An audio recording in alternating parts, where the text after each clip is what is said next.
In 2022, I was able to pick up 95 new coaster credits, my third highest ever for a year, to bring my total count to an even 600. At this point, it's not easy to pick up that many new credits when you didn't leave the country. What that also means is that many of those credits were smaller coasters at family entertainment centers, plus many of the boardwalks along the Jersey Shore. Of the notable credits, I will be having some very controversial placements of coasters, as many of the hyped-up rides didn't meet my expectations and vice versa, so brace yourself.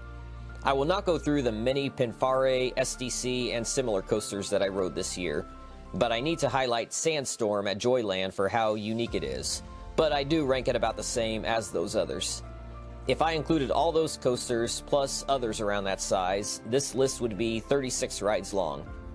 Also, any SBF spinners that has the hamster wheel, like the one at Casino Pier, really stands out as a superior experience above their regular cars. By the way, 19 of my new credits were SBF spinners. Texas Tornado at Wonderland in Amarillo was the first one out of my top 15, and it is a fun ride. Number 15 is my first controversial pick. It is GaleForce at Playland's Castaway Cove. This is a very awkward ride, extremely janky and uncomfortable, and it's quite rough. I would need a lot of rides to get used to it before it could move up in my rankings. Unfortunately, at $10 a ride with no unlimited option, and the extremely long lines this always has, getting a lot of rides on this is impossible. It does give some very good airtime, although a bit overrated, and I didn't really like the park itself. The ride was my biggest letdown of all my new credits. And I almost forgot about Impulse at Knoebels. I had to edit this in. This is my actual number 15. It's a pretty good coaster. It had some good airtime on the drop and good hang time on the inline twist, but overall it didn't quite meet my expectations, but it's a decent ride, and no flying turns didn't even come close to making this list. Number 14 goes to Sea Serpent at Moreys Piers. Yes, it's just a boomerang, but all boomerangs are good, and this is the best of them all. It has the awesome vest restraints, and it's very smooth and has a great setting. Number 13 is Phoenix at Dino's Wonder Wheel Park in Brooklyn. This Vekoma family invert is one of the smoothest coasters anywhere, and the layout may even be better than Dragonflyer. Number 12 is the historic Coney Island Cyclone at Luna Park. Another controversial placement, having it this low. I like my back car rides, which those would warrant this being 4 spots higher. However, the front car rides were very rough and painful. Those rides would have put this in my bottom 10 coasters of all time, but I feel that I should rank this based on those back car rides, which has it in my overall top 200. On those non-painful rides, the airtime is good, but nothing that special. It's also possible to get slammed into something hard in the car on the laterals, so you gotta watch out. It is unique and historic, but I didn't think that it was all that great of a ride.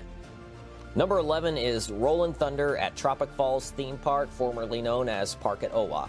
It is a shaky ride, but no rougher than Cyclone. It is janky, but no more than Cyclone.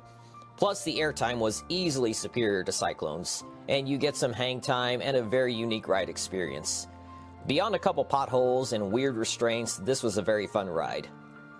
Number 10 is Great Nor'easter at Moreys Piers, the Vekoma SLC that gets a ton of praise from coaster enthusiasts. While I would agree that it is the best SLC in the country, I think it's only the best by a little bit. It is actually a little rough. In fact, T3 wasn't any rougher. Great Nor'easter does have the awesome vest restraints, allowing you to fully enjoy the intense elements. But even with the roughness, what makes this better than Riddler Revenge at Six Flags New England is the spectacular setting looking out over the beach and water, as well as how it wraps around the water slides, providing even more great foot choppers. Number 9 is Great White at Moreys Piers, the CCI Woody. The airtime isn't the strongest, but it is there, plus it has laterals, an interesting layout, and it rides very smooth.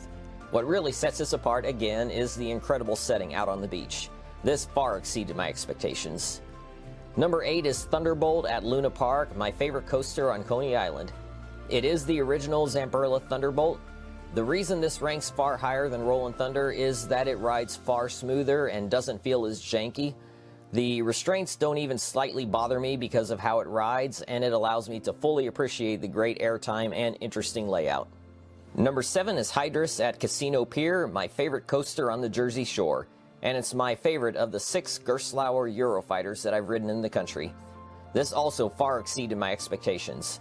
It is perfectly smooth, and it has a lap bar and no seatbelt. The airtime is amazing, plus you get some hang time, and it's one of the best beachside settings of any coaster. It is a short ride, but with no line, I could just go ride it again as much as I wanted. This could easily be 2 spots higher on my list, since I have it ranked very close in my overall rankings with the next 2. Number 6 is Icebreaker at SeaWorld Orlando. The discomfort collars almost ruined the ride, but if you hold onto those collars, you can keep from getting punched by them. The swing launches are very weak, but you do get some incredible airtime once you get up to speed.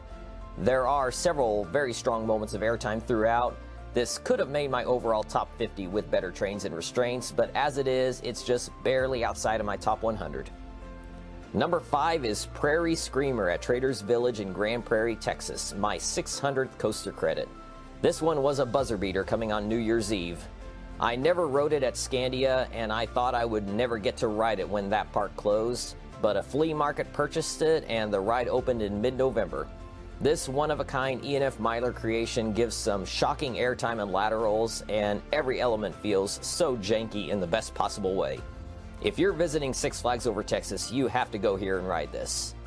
Number 4 is Dr. Diabolical's Cliffhanger, the B&M dive coaster at Six Flags Fiesta, Texas. This has an incredible beyond vertical drop, giving maybe the best airtime on any dive coaster, and it does have a great layout with more airtime and hang time. Despite the smaller size, I have this neck and neck with Yukon Striker for my favorite dive coaster. Number 3 goes to Steel Curtain at Kennywood. It is an impressive sight to behold. It's one of the smoothest coasters I have ever ridden, especially for that amount of speed. This one exceeded my expectations more than any other. The inversions are all great, and it has some airtime and hang time, even if they aren't the strongest. It may not be the best at any one aspect, but it does so many things well that it makes for one of the most fun coasters I have ever ridden.